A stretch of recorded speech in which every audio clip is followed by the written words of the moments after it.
Halo semuanya, hari ini kita akan membahas satu soal mengenai rantai yang ditarik dengan kecepatan konstan.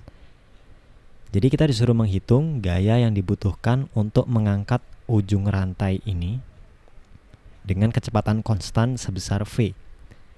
Di sini rantainya memiliki rapat massa lambda, panjang H, dan mula-mula semua rantai ini tergeletak di lantai. Pause videonya kalau teman-teman ingin mencoba, kita akan bahas sebentar lagi. Oke, jadi untuk menyelesaikan soal ini, kita tinjau suatu keadaan acak. Jadi misalnya, si rantai ini sudah diangkat sejauh Y. Ini adalah kondisi awalnya. Lalu dalam selang waktu yang sangat singkat, kita sebut selang waktunya itu dt. Si ujung rantai yang atas ini sudah bergerak sejauh dy. Jadi dy ini juga perpindahan yang sangat kecil, gitu ya.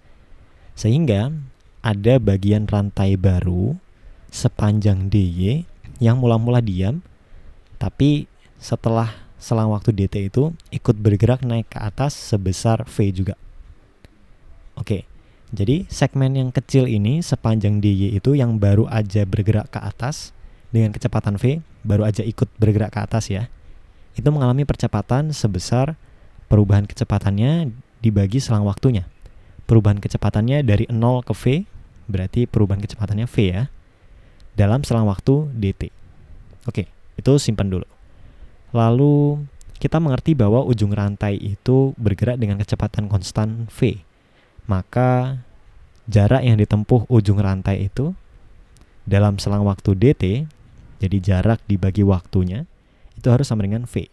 Karena kita udah tahu di soal bahwa ujung rantai ini ditarik dengan kecepatan konstan.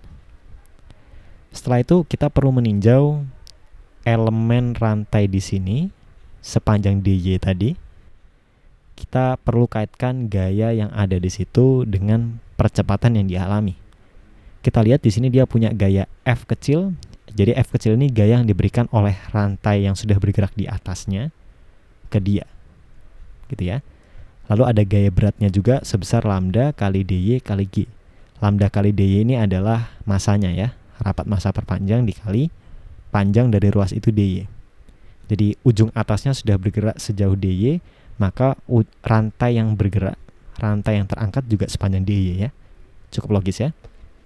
Oke, dari sini kita bisa menulis persamaan sigma F sama dengan MA, ada gaya F kecil ke atas, gaya berat ke bawah harus sama dengan lambda kali dy ini masanya kali percepatannya yang sudah kita cari di sebelah sini. Ya. Perlu diingat bahwa dy ini adalah sangat kecil besarnya, jadi suku ini bisa kita abaikan. Lalu suku ini ada dy yang sangat kecil, juga dt yang sangat kecil. Jadi kecil dibagi kecil mungkin ada nilainya yang ternyata kita juga tahu dy per dt itu sama dengan v. Ya. Jadi kita tahu bahwa F kecil itu atau gaya yang disuplai dari rantai atas ke elemen yang baru saja bergerak adalah lambda dikali V kuadrat. Sekarang kita perlu tinjau rantai yang sudah melayang atau yang sudah bergerak ke atas dengan kecepatan V. Di atas adalah gaya yang harus kita suplai, yang harus kita cari, kita namakan F besar. Lalu ada gaya berat mereka itu sendiri, lambda dikali Y dikali G.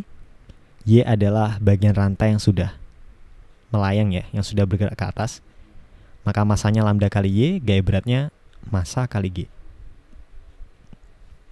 Lalu karena si bagian segmen rantai yang di sini tuh perlu diangkat ke atas oleh rantai ini, maka rantai ini mengalami gaya reaksi yang arahnya berlawanan ke bawah. Jadi si segmen rantai yang kecil ini ditarik ke atas. Sebagai imbasnya, rantai yang besar ini yang sudah bergerak ke atas akan tertahan ke bawah sebesar F kecil. Lalu karena segmen rantai ini bergerak secara konstan kecepatannya, maka A-nya 0. Sehingga kita bisa tulis sigma F sama dengan 0 untuk rantai yang sudah melayang ini. Maka F dikurangi lambda YG dikurangi F kecil harus sama dengan 0. Sehingga F besar atau gaya yang harus kita suplai untuk mengangkat rantai ini sebesar lambda YG ditambah lambda V kuadrat. Begitu cara mengerjakannya. cukup simpel, tapi ada satu hal yang mungkin belum teman-teman familiar di sini, yaitu untuk mengangkat si rantai ini bukan berarti kita harus melawan gaya beratnya saja, tapi ada gaya tambahan F kecil di sini yang gunanya untuk mempercepat segmen kawat kecil yang baru saja bergerak. Jadi mula-mulanya rantainya diam di lantai kan, terus tiba-tiba punya kecepatan V. Nah, di situ untuk mempercepat segmen rantai itu butuh gaya tambahan yang besarnya ternyata lambda dikali V kuadrat. Ya, cukup sampai sini dulu pembahasan soal kali ini. Kita ketemu di video berikutnya.